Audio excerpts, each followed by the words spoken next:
The date, 1/22, it's already at the top of your sheet of notes. But today, all we're going to talk about is graphing square root and cube root functions, concentrating on domain and transformations. So here we go. First off, this transformation of graphs of function, this table is in your notes under the 7.5 section. So those of you who don't have binders, if you don't have a binder and you lose this piece of paper, then you better concentrate on your book. If you don't have a book, then hopefully you have a binder that this sticks in. But if you don't have either, it's going to be really hard. Because we're going to use this as a reference constantly. Constantly. If I see a function plus a number on the outside, that means it's going to shift up so many units. If I see a function like the square root of x minus a number, that means it's going to shift that graph down c units. We actually discovered this last semester. When you add something on the outside of a function, it moves up. Subtracts something, moves down. When you're adding a number on the inside of the function, it goes opposite to what we typically think. So if you're adding a number on the inside, it moves left. If you subtract on the inside, it moves right. And then we've got this negative stuff. We really concentrate, if we have the opposite of a function, it reflects about the x-axis. But now we're going to get into, okay, what if we have a negative on the inside of parentheses, or on the inside of the function? We're going to reflect about the y-axis. And then there's like vertical shrinking, horizontal stretching. That's more trigonometry. But you'll just be exposed to it right now. But I will be testing you over this stuff. Okay, first couple problems in your homework are going to ask you, hey, describe how to obtain the graph g from the graph f. So this is your function, the square root of a number. What's different from g to f? The plus 3. So then we've got to ask ourselves, how's it going to shift? We're moving 3 units up. So in the next function, I notice what f of x is. It's the cubic function, not cubic, cube root function. And I got to ask myself, what's different? It's going to be a horizontal shift, moving left 5.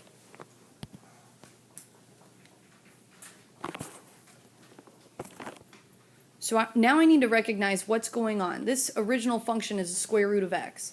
So I have to figure out what would happen. The square root, once I can say I'm taking the square root, that's when I'm going to put this f of whatever. Well, I can't take the square root until I take this number minus 1. So this g of x, I can't do the function until I do x minus 1. And then outside the function is that minus 4. I've got to figure out how would I describe this using that chart. So vertical shift, down 4, as well as horizontal shift, that's what we mentioned first, 1 unit to the right. So the fourth example, so cubed root function is going to be my x, but notice how I have to take x plus 1 first. So my function won't happen until after I take x plus 1. And then after the function, after this cubed root, I'm adding 6. And then I discuss, well, what's the transformations? Horizontal shift, 1 unit to the left. So let's graph some of these. And remember, with a square root function, we cannot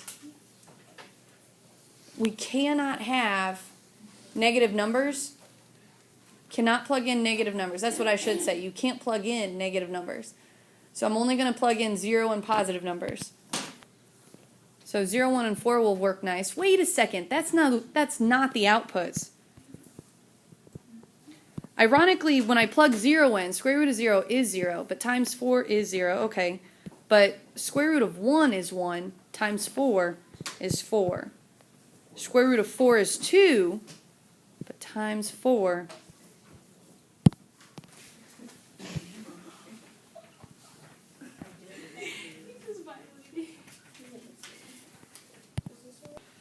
So this is what a vertical stretch looks like. It vertically looks like it's stretching up. 4 times the square root of x plus 3. So I have the 4 on the outside. I'm not used to numbers like that. It's not just a horizontal shift. So I'm going to do a t-chart. So positive 1 turns out to be perfect. Negative 3, if I plug it in, gives me a 0 as the radicand. Square root of 0, 0 times 4 still gives me 0. Negative 2 also would give me a nice number. If I took negative 2 plus 3, I get 1. And then square root of 1 is 1 times 4. So how do I know that these negatives would have worked? There is a special way. There's a special way to figure it out.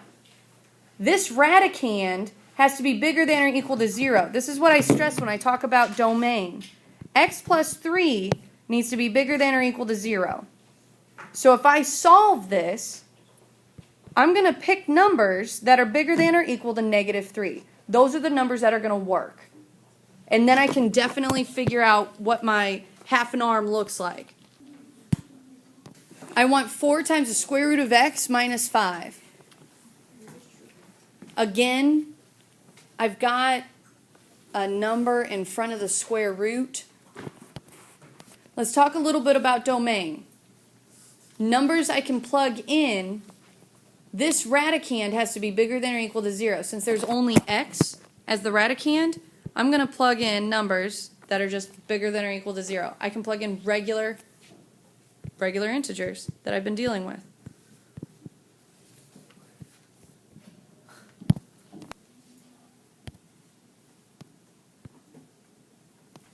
And again, I've got this coefficient on the outside. What's nice about cubed roots is if I was discussing domain is any real number. So I can plug in negatives, I can plug in positives, I can plug in 0. My suggestion with cubed roots, perfect cubed roots, negative 8, negative 1, 0, positive 1, positive 8. Those are perfect cube roots.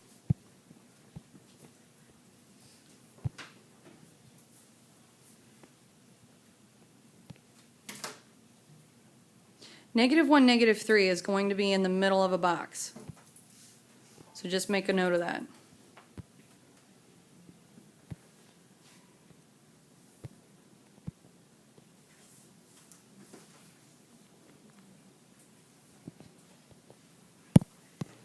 Oh man. So it's a cubed root. It's an odd root. Any number can be plugged in. All real numbers can be plugged in. It's just, let's pick nice ones where after I subtract 2, it's a nice cubed root. So let me repeat that. A nice cubed root would be negative 8. So I had to ask myself, what minus 2 would give me negative 8? And it would be negative 6. So what minus 2 would give you negative 1? Positive 1. What minus 2 would give you a 0? Would be 2. What minus 2 would give you a positive 1? 3. And then 10 minus 2 would give you the positive 8. So I just won't graph the first one, but everything else should be fine.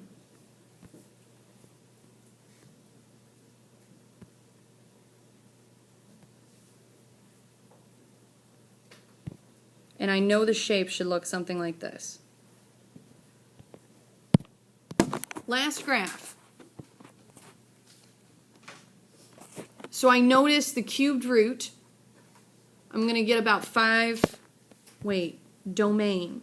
It's odd index. Cubed root, all real numbers. I can plug in any number. I just might want to make them nice for the cubed root. So let's go back to the negative 8, negative 1, 0, 1, 8.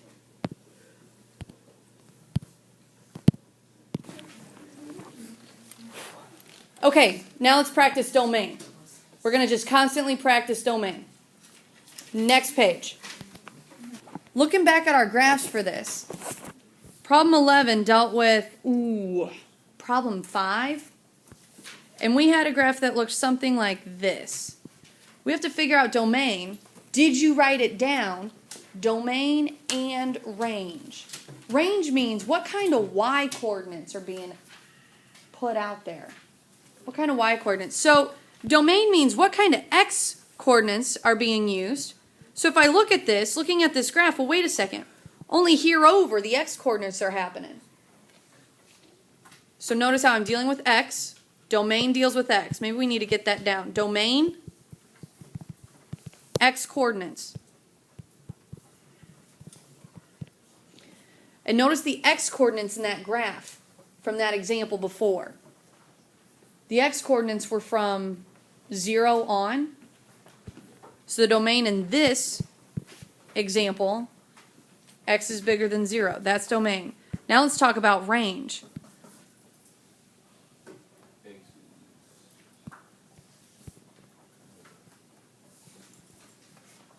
So range deals with y's, the entire y-axis. Let's switch gears. Well, the y coordinates, well, the graph doesn't start until here, and then it goes up. So now when we discuss range, dealing with the y coordinates,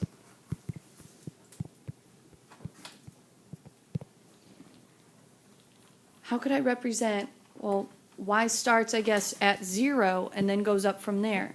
It's going to look similar to this. Y is bigger than or equal to 0. X-axis. The x coordinates don't start getting used until this point, and then it moves to the right. So we used x coordinates that were bigger than or equal to 3. Whoa! -3, my bad. Bigger than or equal to -3. Range. So what y coordinates were used? Now let's look at the y-axis. This point here has a y coordinate of what? It has a y coordinate of 0. So again, we're going from 0 and up. That's going to be hard, switching gears on what's the y coordinates doing.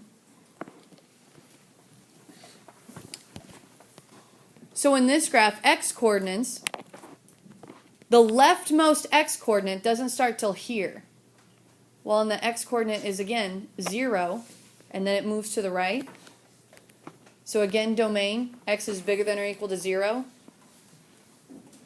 With range, you look at the lowest point, same thing, but where's the lowest point's y coordinate? It's not until -5, and then it goes up. So y coordinates will be bigger than or equal to -5. So notice how we have arrows going, there's no stopping point. Square roots have stopping points, and we need to pay attention to those with domain. But with Running Man, domain is all real numbers because you can't pick a leftmost point. It keeps going on forever. Same with range. You can't keep, this arrow means you're getting lower and lower. So there's going to be y coordinates that just keep getting lower and lower. All real numbers. You can use a bolded R for that.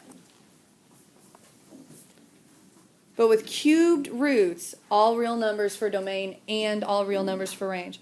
So in the next example, when we see this graph, and I notice, hey, wait a second, I've got arrows at both ends.